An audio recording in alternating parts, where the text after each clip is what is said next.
Hi మీ అందరికీ నమస్తే. Welcome to my channel. Telugu trending ఫ్యాక్ట్స్కి స్వాగతం సుస్వాగతం. ఒక ఊరు ఉంది. అందమైన ఇళ్లతో, శుభ్రమైన వీధులతో, మంచితనంతో నిండిన మనుషులతో. కానీ ఒక్క రాత్రిలో ఆ ఊరంతా ఖాళీ అయిపోయింది. ఇది కథ కాదు, రియల్ స్టోరీ. ఇది కుల్దారా గ్రామం, భారతదేశపు ప్రసిద్ధ గోస్ట్ విలేజ్. ఈ గ్రామం రాజస్థాన్ రాష్ట్రం జైసల్మేర్ జిల్లాలో ఉంది. 13వ శతాబ్దంలో పాలివాన్ బ్రాహ్మణులు అనే సమాజం ఈ ఊరిని నిర్మించారు. వారు తెలివైన వ్యాపారులు, మంచి వ్యవస్థాపకులు. తమ ఊరును సరైన ప్లాన్తో నిర్మించారు. నీటి వనరులు, వ్యవసాయ భూములు, విస్తారమైన ఇల్లు. అటువంటి ఊరు ఒకే ఒక్క రాత్రిలో ఖాళీ అయిపోయిందంటే ఆ కథ వెనుక ఏదో బలమైన కారణం ఉండాల్సిందే కదా. అప్పట్లో జైసల్మేర్ను పాలిస్తున్న రాజుకు ఓ క్రూరమైన ప్రధానమంత్రి ఉండేవాడు. పేరు సలీం సింగ్. పదవిలో ఉండే దుర్వినియోగం అంటే ఏమిటంటే ఇదే. ఆయన యొక్క మాటే గ్రామాల భవిష్యత్తుని నిర్ణయించగలిగేది. ఒకరోజు ఆయన కుల్దారా గ్రామానికి వచ్చి అక్కడి గ్రామ పెద్ద కుమార్తెను చూశాడు. ఆమె అందాన్ని చూసిన వెంటనే పిచ్చివాడిలా ప్రేమలో పడ్డాడు. కానీ ఇది ప్రేమ కాదు, అది ఒక బలవంతపు నిర్ణయం.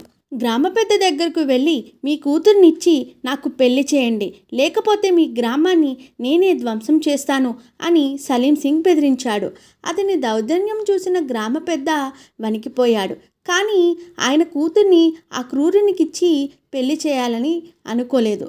అతను గ్రామ పెద్ద కావడంతో తన జాతికి తప్పు జరగకూడదని నిర్ణయించాడు. పక్క గ్రామాల పెద్దల్ని పిలిపించి రాత్రివేళ వీరందరూ ఒక చారిత్రాత్మక నిర్ణయం తీసుకున్నారు. 83 పక్క గ్రామాల ప్రజలందరూ కలిసి ఒకే రాత్రికి గ్రామం మొత్తం ఖాళీ చేసి వెళ్ళిపోయారు. ఎవరికీ తెలియకుండా, ఎవరికీ నష్టం లేకుండా, ఎక్కడికి వెళ్ళారో కూడా ఎవరికీ తెలియకుండా అంతా అదృశ్యమయ్యారు. మరుసటి ఉదయం కుల్దారా లోపల ఒక మనిషి కూడా లేడు. ఇళ్లకు తాళాలు వేసి కూడా లేదు. అన్నీ అర్ధాంతరంగా వదిలేశారు. చెట్లు, పొలాలు, భవనాలు అన్నీ అలాగే ఉండిపోయాయి. కానీ ఈ వ్యవహారం ఇక్కడితో ఆగలేదు. ప్రజలు వెళ్ళిపోయాక ఆ గ్రామం శాపగ్రస్తంగా మారింది అని చెబుతారు. అర్ధరాత్రి బంగ్లాల్లో ఏవో శబ్దాలు, పిల్లల అరుపులు, నిన్నే చూస్తున్నట్లు అనిపించే నీడలు, చలిమంట అనుభూతి కలుగుతాయని చెబుతారు. ఇప్పటికీ కూడా ఆ గ్రామంలో రాత్రివేళ అడుగు పెట్టడం నిషేధం. అందుకే ఈ గ్రామం ఇప్పుడు ఇండియన్ గవర్నమెంట్ ద్వారా హంటెడ్ ప్లేస్గా గుర్తించబడింది. పర్యాటకులు వెళ్తారు, కానీ రాత్రికి అక్కడ ఉండరు. ఇక్కడ ఇల్లు ఉన్నాయి, భూములు ఉన్నాయి, కానీ ఎవరూ కొనాలంటే ముందుకి రావడం లేదు. కేవలం పర్యాటక గైడ్గా మాత్రమే ఈ గ్రామం జీవిస్తుంది.